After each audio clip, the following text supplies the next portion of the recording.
प्रणाम। उच्च कोटि के साधक के क्या गुण होते हैं? एक दर्शक ने प्रश्न किया। आज का वीडियो इसी प्रश्न के ऊपर आधारित है। साधना, साधक, दो शब्द यहां प्रयोग किए जा रहे हैं।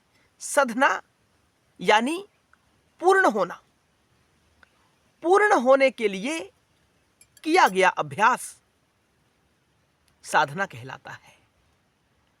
साधना यानी पूर्णता की तरफ जाना। हम अब स्थिति में क्या है? जीव है। हमें पूर्णता कहां प्राप्त होगी? जब हम शिव और हम वाले भाव को प्राप्त हो जाएंगे, हम पूर्ण हो जाएंगे, शिव के साथ एक हो जाएंगे, वह पूर्णता कहलाती है। और उस पूर्णता को प्राप्त करने के लिए किया गया अभ्यास साधना कहलाती है। तो जो उस साधन को करता है, जो जीव साधना को करता है, उसे साधक कहते हैं। तो उच्च स्तरीय साधक कौन कौन होते हैं, क्या गुण होते हैं उनके, इस वीडियो में बताने का प्रयास करते हैं। साधक के भीतर गुण वैराग्य बड़ा आवश्यक है। वैराग्य यानी भोगों के प्रति आसक्ति समाप्त हो जाना। भोग चाहे इस संसार के हों या अन्य लोगों के हों, जैसे स्वर्ग इत्यादि के भोग, सभी भोगों से आसक्ति यानी इच्छा समाप्त हो जाना वैराग्य कहलाता है। और वैराग्य जीवन में बड़ा आवश्यक है। आजकल 99% लोगों का वैराग्य जागृत ही नहीं होता। बड़े बड़े वक्ता जो बड़ी बड़ी बातें करते हैं, उनके वैराग्य का स्तर भी शून्य होता है। तो वैराग्य जागृत होना बड़ा आवश्यक है एक उच्च कोटि के साधक के लिए। दूसरा, शम यानी मन पर नियंत्रण। मन भागता है, निरंतर भागता रहता है, कभी यह कभी वो, आज यह चाहिए, कल को वो वस्तु चाहिए, यानी संसार के पीछे भागता है। आज मैंने यह कार्य पूर्ण कर लिया, अब अगला उद्देश्य। उद्देश्य कैसा? कोई आध्यात्मिक उद्देश्य नहीं, संसारिक उद्देश्य। ये सारा खेल मन का है। मन पर नियंत्रण, मन को पकड़ कर रखना, मन पर लगाम बड़ी आवश्यक है। इसे शम कहते हैं। शम जिसके भीतर प्रकट हो जाता है, यानी मन जिसका नियंत्रण में आ जाता है, वह उच्च स्तर का साधक कहलाता है। अगला, दम। दम यानी इंद्रियों पर नियंत्रण। इंद्रियां क्या होती हैं? ज्ञान इंद्रियां, जैसे कान, आंख, नाक, जीभ, त्वचा। इन इंद्रियों के ऊपर नियंत्रण।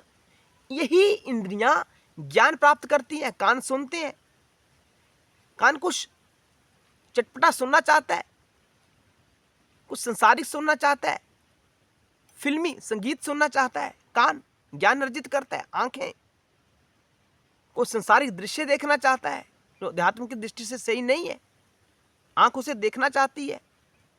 जीभ को स्वाद चाहिए, प्रतिदिन नया स्वाद चाहिए। त्वचा को नया स्पर्श चाहिए। तो इन इंद्रियों के ऊपर नियंत्रण दम कहलाता है, यानी इंद्रियों का दमन। ज्ञान कहां से प्राप्त करती है? हमारा मन। हमारा मन ज्ञान इंद्रियों से प्राप्त करता है। अगर ज्ञान ही नहीं होगा तो मन कैसे कार्य करेगा?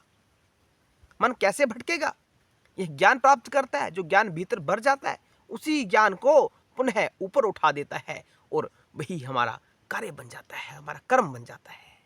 तो दम बड़ा आवश्यक है। तीसरा, तितिक्षा। तितिक्षा यानी कोई भी स्थिति हो, समरसता की भावना, समानता की भावना, गर्मी सर्दी, सुख दुख, सभी परिस्थितियों को एक जैसा निपटने की जो शक्ति है, उसे तितिक्षा कहा जाता है। तो तितिक्षा भाव हमारे भीतर प्रकट हुआ होना चाहिए, तब हम कह सकते हैं कि हम उच्च स्तरीय साधक हैं। अगला, उपरति। उपरति यानी वेदांत के वाक्यों पर विश्वास। जो वेदांत कहता है ना, जो हमारे शास्त्र कहते हैं ना, जो हमारे पुराण इत्यादि शास्त्र कहते हैं, उनमें जो नियम बताए गए हैं, उन नियमों की पालना करना उपरति कहलाता है। उपरति। और अगला, विश्वास। विश्वास क्या? जो वेदांत कहता है कि वेदांत के वाक्य सत्य हैं, आपके गुरुजन जो कहते हैं वह सत्य है, उनके वाक्यों के ऊपर विश्वास। और जो वो कहते हैं, जो सत्संग आप उनसे सुनते हैं, उनके ऊपर आधारित जीवन जीने का प्रयास विश्वास के अंतर्गत आता है। हमें विश्वास ही नहीं होता, अपने गुरु के ऊपर विश्वास ही नहीं है, वेदांत के वाक्य के ऊपर विश्वास ही नहीं है, वेद क्या कहता है विश्वास ही नहीं है, तो जो उच्च स्तरीय साधक होता है वह डगमगाता नहीं है, सब स्थितियों में एक जैसा वैराग्य उसके भीतर कूट कूट कर भरा होता है, उसे भोगों से कोई लेना देना नहीं है। आज बातें तो उच्च स्तरीय करते हैं लेकिन भोगों में आसक्ति है, भोगना चाहते हैं, इंद्रियों को प्रसन्न करना चाहते हैं, इंद्रियों के पीछे ही तो भाग रहा है आज का मनुष्य। तो साधक कैसे हो सकता है? साधक होने के लिए इंद्रियों से दूर भागना पड़ेगा, यानी इंद्रियों के सुख से दूर भागना पड़ेगा, वैराग्य जागृत करना पड़ेगा, तितिक्षा भाव जागृत करना पड़ेगा, उपरति की स्थिति में स्थित होना पड़ेगा, विश्वास करना पड़ेगा वेदांत के वाक्यों के ऊपर। तो जब यह गुण आपके भीतर प्रवेश कर जाते हैं, आप इन गुणों के ऊपर आधारित अपना जीवन यापन करते हैं, तब आप भी उच्च स्तर के साधक बन जाते हैं। ये नियम है। हर हर महादेव, जय शिव शंकर।